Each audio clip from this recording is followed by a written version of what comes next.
அடிப்படை வசதிகள் குறித்து சென்னை தலைமைச் செயலகத்தில் முதலமைச்சர் விஜய் தலைமையில் 2வது நாளாக அதிகாரிகள் மாநாடு நடைபெற்றது. தமிழகத்தில் ஆண்டுதோறும் நடத்தப்படும் மாவட்ட ஆட்சியர்கள் மற்றும் காவல் அதிகாரிகள் மாநாடு சென்னை தலைமைச் செயலகத்தில் முதலமைச்சர் விஜய் தலைமையில் 2 நாட்கள் நடைபெற்றது.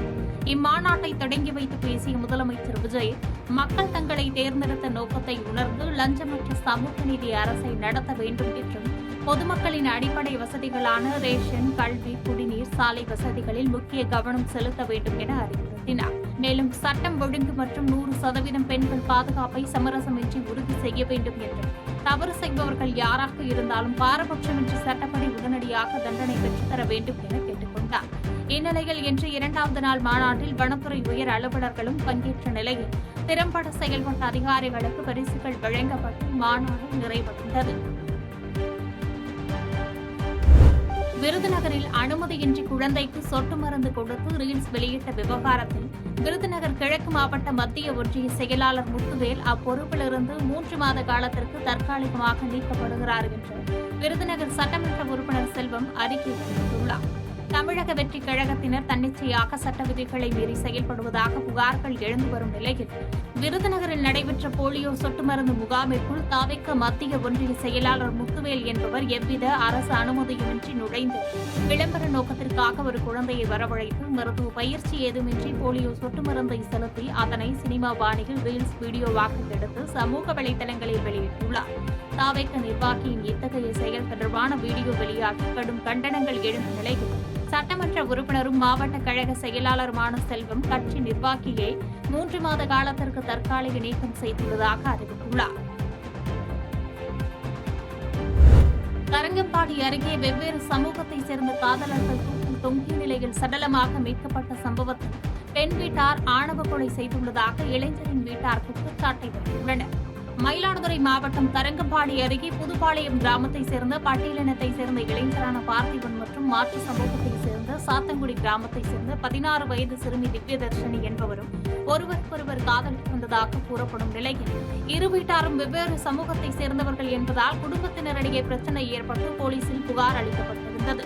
இந்த சூழலில் இருவரும் சாத்தங்குடி பகுதியில் உள்ள ஒரு கீற்று கொட்டகையில் தனித்தனியாக தூக்கில் தொங்கிய நிலையில் சடலமாக கண்டெடுக்கப்பட்ட சம்பவம் அப்பகுதி மக்களிடையே பேரதிர்ச்சியை ஏற்படுத்தியுள்ளது. இளைஞரின் தரப்பினர் இது பெண் வீட்டாரால் நடத்தப்பட்ட ஆணவ கொலை என்று குற்றம் சாட்டி பெண் வீட்டாரின் வாகனங்கள் மற்றும் வீட்டை உடைத்து சேதப்படுத்தியதால் அப்பகுதியில் சட்டம் ஒழுங்கு பிரச்சினை ஏற்படாமல் தடுக்க பெருமளவில் போலீசார் குவிக்கப்பட்டது. இச்சம்பவம் தற்கொலையா அல்லது ஆணவ கொலையா என்ற கோணத்தில் தீவிர விசாரணை நடத்தப்பட்டு வருகிறது. அதுல இன்னைக்கு ராஜமாணிக்கங்கிற பையன் 22 வயசு உள்ள பையன் போதை ஊசி போட்டு இறந்துருக்காப்புல. இந்த கலாச்சாரங்கிறது ரொம்ப வெகு விரைவாக ரொம்ப இந்த பகுதியில் வேகமாக வளர்ந்துக்கிட்டு வருது. எல்லா பசங்களுக்கும், ஸ்கூல் மாணவர்களுக்கும், இளைஞர்களுக்கும், கூலி தொழிலாளி எல்லாரும் இந்த போதைக்கு அடிமையாகிட்டு வராங்க. இந்த ஊசி எங்கே எப்படி கிடைக்குதுன்னு தெரியல. இது பார்த்தீங்கன்னா ஒரு பொண்ணு, இன்னைக்கு படிக்கிற பொண்ணு, காலேஜ் படிக்கிற பொண்ணு ஒரு ரூம் போட்டு, இப்போ கூட நீங்கள் செய்தியெல்லாம் பார்த்துருப்பீங்க, ஒரு 8 நாளைக்கு முன்னாடி ஊசி போட்டு ரூமில் இறந்து போயிடுச்சு. இன்னொரு பொண்ணு பார்த்தீங்கன்னா காந்தி மார்க்கெட் பகுதியிலேயே ஒரு படிக்கிற பொண்ணு போதை ஊசி கொடுன்னு போகிறவங்க வரவங்களாம் கையை பிடிச்சி கேட்குற நிலைமையில் இருந்தது. இதோட நீங்கள் பார்த்தீங்கன்னா நம்ம குட்செட் ரோடு, பாலக்கரை பகுதி, நம்ம தாராநல்லூர், இங்கே காந்தி மார்க்கெட்டு, தென்னூர் பகுதி, இங்கிட்டலாம் மலிவு விலையில் ஊசி கிடைக்கும். இது போலீஸுக்கு தெரியாமல் எப்படி நடக்க முடியும்? இதை அந்த பாட்டாளி மகச்சாரம் உண்மையாக கண்டிக்கிறோம். இதுக்கு தனி ஆணையம் அமைக்கணும், தனி டீம், இப்போ ஸ்பெஷல் டீமு, குற்றப்பிரிவு, அது மாதிரி எல்லோண்டோவில் ஏகப்பட்ட போலீஸ் இருக்குது.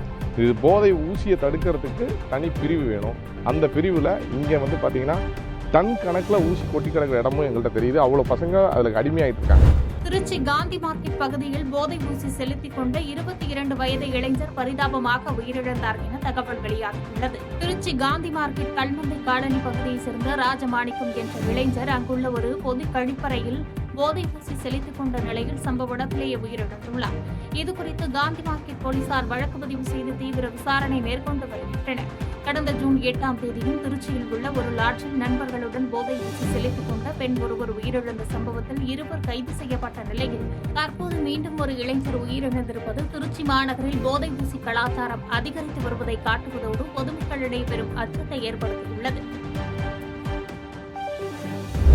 ஆலங்குளம் மற்றும் மானூர் பகுதிகளில் சாலையில் சென்றவர்களை சரமாரியாக அரிவாளால் வெட்டிய வழக்கில் தொடர்புடைய 2 குண்டர் தடுப்பு சட்டத்தின் கீழ் கைது செய்யப்பட்டுள்ளனர்.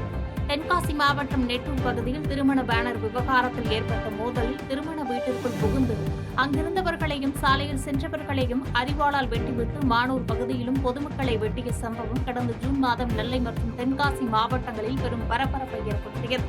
இது தொடர்பாக 9 தனிப்படைகள் அமைக்கப்பட்டு 13க்கும் மேற்பட்டோர் கைது செய்யப்பட்ட நிலையில் பொதுமக்களை அச்சுறுத்தும் இத்தகைய சமூக விரோத செயல்களில் ஈடுபட்ட ஆலங்குளத்தை சேர்ந்த பிரமுகு மற்றும் இசைக்கிமுத்து ஆகிய இருவரையும் குண்டர் தடுப்பு சட்டத்தின் கீழ் கைது செய்ய நெல்லை மாவட்ட ஆட்சித்தலைவர் ஆனந்த் மோகன் உத்தரவிட்டுள்ளார்.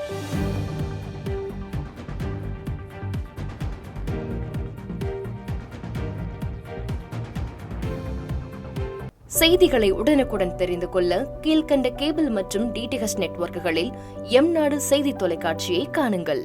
பாதகம் செய்பவரை கண்டால் நாம் பயம் கொள்ளலாகாது பாப்பா. மோதி மிதித்து விடு பாப்பா, அவர் முகத்தில் உமிழ்ந்து விடு பாப்பா.